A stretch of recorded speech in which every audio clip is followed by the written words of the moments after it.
I know that homosexuality, same-sex civil union, same-sex marriage, because the language is different here. This is civil union. They're trying to separate it from marriage. Same-sex marriage will be a thing that will be common throughout the world eventually. Like everyone else is wrong. They're holding on as much as they can, but they're wrong. They are going to lose this. But it's so incredibly frustrating to have to sit here and wait. Until that happens. All right, and you're listening to the Brown Perspective. This is your host, Eduardo, and I'm here with your other host, the Holy, His Excellency RO. Aquí estamos reportándonos. Eso es. Thank you so much for joining us in this conversation. And today we're going to talk about the fact that habemos progressive papam. So we have a progressive pope, Pope Francisco, once again has made his sentiments clear about how we should treat our gay and lesbian, questioning transgender brothers and sisters by supporting civil unions. And as you can imagine, as the head of the Catholic Church, this created a lot of buzz and controversy, even though his comments around civil unions were really about 2 minutes of a larger documentary on the Pope and on his progressive stance on a variety of issues, whether it's war, whether it's a situation here with immigrants, etc. But so we wanted to discuss this today just because Pope Francisco, being from Argentinian, being a Latino, a progressive force in the Catholic Church, we wanted to just explore and have a conversation on this. He says here, they're children of God and have a right to a family. Nobody should be thrown out or made miserable because of it. So this is huge. This is the head of an organization jumping ahead and bypassing what you would normally have expected to be pressure from under, right? Oh no, there's Coming to there's the still a top. lot of pressure, and in some ways it's just a statement, and it doesn't change the official church doctrine, which is what still rules the Catholic faith, but it's very important. It's very significant. Yeah, and what I mean is that he's getting ahead of the curve because he sees the writing on the wall. He sees that gay marriage, gay unions, it's no longer a wedge issue. I always say this. Well, It's still a wage issue. I know that's what they've moved into the now every 4 years in the election cycle. The big controversy is not about gay people; it's about transgender people. They've moved from one issue to another to get their base worked up. I'm not saying that it's perfect, but these days most of the nation they're for same-sex civil Same unions, sex. and the way I see it is the writing is on the wall. I've always said this before. It's the people that have the power. It's the people that dictate the direction that we go in. And now there's enough people that this is no longer an issue. It's almost like, look, come on. You can't even give them equal rights. This isn't even marriage. This is just same-sex civil unions to give them the necessary protections that they would be entitled to under the law. The next of kin in case you haven't designated one. Things like that. And I think the Pope is being progressive here in the sense that he understands that this is something that the church will eventually have to reverse course on officially. And I'm glad that he's supporting it because normally you would think that he'd be in line with the church and they would wait another 20 or 30 years before they come around and say, okay, yeah, we accept, we see them as equals and they need protections. Well, it's probably going to be that long, if not longer, before that happens. Because I think there's still a lot of resistance to that. And I know this is not the first time that he's sort of shown his grace as it relates to same-sex couples. I know when he did a trip to Brazil, he said, who am I to judge someone who's gay? So I think it's just consistent with who he is. And for me, it as a Catholic, as someone who also relates to this Pope. I think the fact that he understands, you know what, I need to use my role as a pope to state this and make sure that people are approaching this issue with more compassion, understanding that now there's going to be an intense fight within the church between, the Opus Dei and some of the other conservative segments within the Catholic Church. And then, but more importantly, just the fact that, there's still so many countries where homosexuals or transgender people face so much hate, so much violence, that they could die just because of expressing who they are or loving who they love. So I think it just sends a powerful message across the world for those people who are still, have not caught up with where we are as a society Yeah, in a lot of places. yeah, and you can also say that it's been the church that has played a big part in that, because it's the church that indoctrinates people into thinking that there's something wrong with that. So in that sense, I'm not a big fan of the establishment. I wish that it wouldn't have as much power as it does over people's lives, that people would come around and try to break away from this doctrine that they are taught at an early age, and then they adhere to that their whole lives. Obviously, we've mentioned before, with a whole bunch of contradictions, and a lot of the religious people are hypocrites. But the one area where they seem to be very consistent is their opposition to gay marriage or to homosexuality. And I have people in my community, in small town in Mexico, in my family, extended family, that are conservative, that are against homosexuality. So I've lived this my whole life. So we know it firsthand. We know what it is. And earlier I was saying that this is a losing battle for them. It's not a matter of if, but when. And it could be another 20 years. It could be another 30 years, unfortunately. But they are going to lose this battle, because the new generation is not being brainwashed the same way that they were.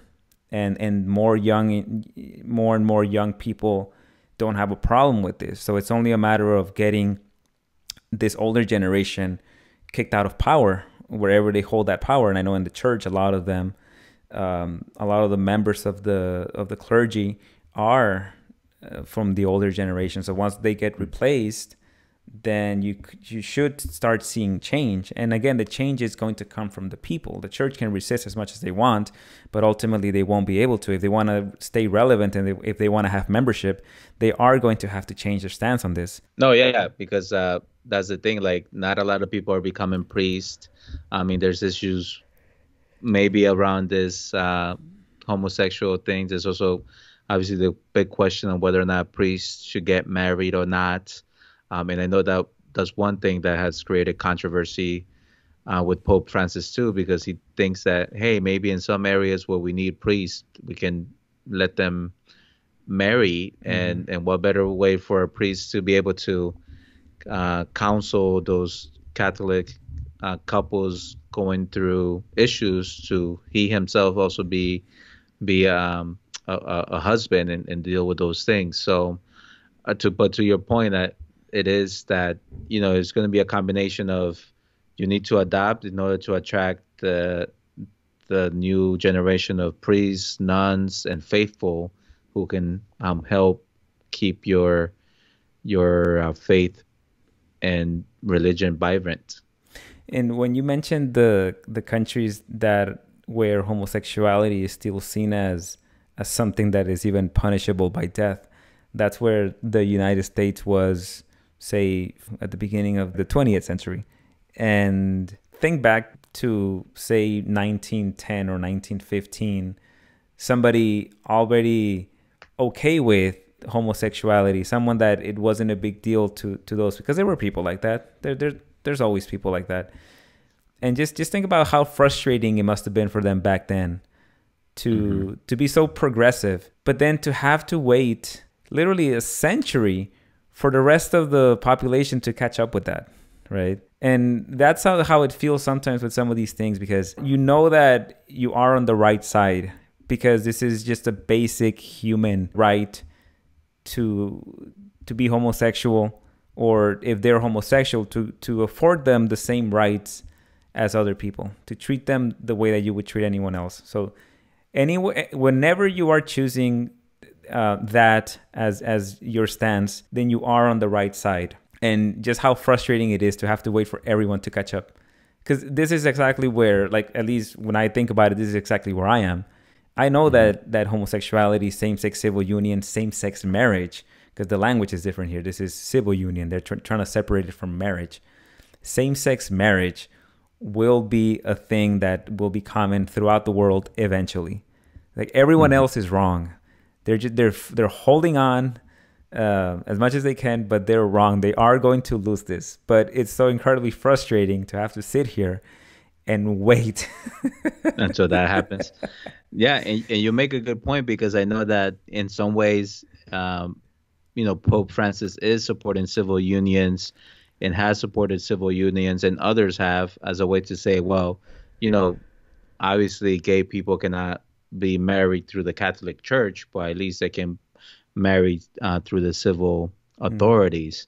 So you make a good point that it's almost like, okay, yeah, you can get married through the or civil union, but think about how those gay Catholics feel, right? Somebody mm, who's gay, who's Catholic, who really is connected to the faith, and they feel that they cannot participate in one of the most important sacraments of our religion, which is getting married through the church. It's sad. exactly. Yeah. Let them have their outrageous wedding at the church. It would be an amazing wedding. Well, the wedding party would be amazing. Yeah. And I'm sure it would be beautiful. It'd be like, crazy rich Asians every time, like, with the water flowing and the crazy decorations. Um, Obviously we're stereotyping, so I apologize about that. But no, but it's just a matter of like, just like, it doesn't hurt you. Like, if somebody else is gay or lesbian, let them live their life, live them love, and just accept them for who they are, just as you expect to be accepted for who you are. Exactly. So this is a huge step in the right direction. I think, like I said, I think that the tide is shifting and eventually we will get there. Now, I don't know enough about the structure of the Catholic Church. Maybe you do know. Can this Well, pope be impeached? well, yeah. I mean, the you have the College of Cardinals and Bishops, who are basically the Senate, and they bring a whole different meaning to the world, to the word filibuster. Yeah. So yeah, I mean, it would take it will take a tremendous amount of work. Of it, it's not going to happen within this Pope's lifetime, unfortunately, but it's going to take probably at least one more lifetime, if not a couple more, before there's any substantive changes to the to the Vatican laws and to the church doctrine. No, but what I meant is, can they remove this pope because they don't agree with the statements that he's making? That's a good. I don't think so, but I think they can certainly make his life miserable enough so that he decides to step down, Mm-hmm. kind of what the previous pope did. Um, but obviously, I mean, he knows that he doesn't have. There's a lot of people who don't like him, who don't like what he stands for, not only around this issue, but some other issues. So I think that, I'm sure there's a lot more intrigue in the Vatican now. But no, I think that, they'll probably undermine him, challenge him both internally and publicly, but I don't believe they can remove him from the post.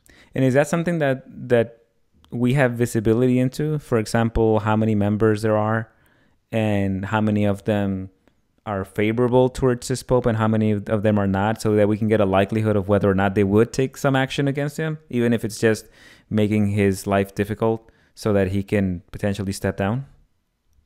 Yeah, I'm sure there are, and I'm sure there are factions within the Vatican and the Church that give you a sense of who's where and how. Um, but I think they also keep things close to their vest. So it's probably more, like the cardinals, the people who are within Vatican City, and that close to the hierarchy of the church know kind of who's where and who's advocating for what. Um, so yeah, I mean, it's a lot of politicking. It's just like the kind of politicking that happens here in Congress, with Nancy Pelosi and AOC and other members, figuring out, okay, where the the moderate Catholics, where are the liberal Catholics, where are the Catholics that think this way, think that, they're the hawks on certain issues. So, but it'll be interesting. I'm sure that there's probably some publications that follow this more closely that could have some insight into that. Yeah, because I think within the bigger context of what's happening with the Catholic Church, and I think every year they lose membership, and so eventually it will shrink. That's at least at the direction that it's going. So they do have to adapt. And I don't know if the Catholic Church is in this particular situation worse than others, because in Europe, I believe it's Islam that is growing at a faster rate, and with the general population going agnostic and or going atheist. And then in places like Latin America, I know they still have a stronghold there, but the more those countries develop, the more the people will also start becoming more agnostic. And I had heard before a few years ago that in Mexico, the Mormon religion is making a huge push, and they're getting significant enrollment in that religion. So they're getting competition. And we'll see what strategy they come up with to try to beef up their membership, because it's like they're getting chipped away from different fronts, from Islam in Europe and the Mormons, at least in Mexico. I don't know how widespread the Mormon network is, and then from people just becoming atheists. Yeah, no, that's a good point. So maybe as it becomes smaller and also becomes a little bit more extreme in its views too. So, Yeah, that's catering right. to the base. Yeah, that's a good point. So it'll be interesting to see how this unfolds. Okay. All right. We'll keep an eye on this one. Any last words before we wrap it up? No, like for me, it's interesting because, religion does continue to play an important role in a lot of places, in a lot of hearts. So I think um that I'm glad that, the Pope is doing his best to try to get people together and make them see this issue in a very different light and some of the other issues that he preaches, right? But I think it's ironic for me that, one of the reasons that Jesus was killed was because of his controversial views and how people felt about him during his time, right? So I think that in some ways he is following um, Jesus's footsteps in terms of talking about the controversial things and bringing light to how we treat those who have been marginalized in our societies. Yeah. Yeah, that's true. Good point. Okay. Orale. I think we can wrap it up at that then. Well, thank you so much for listening. A reminder to please um, follow us on YouTube, also on Twitter and Instagram, Brown Perspective TV. And we look forward to continuing the conversation with you all. Nos vemos. Ciao.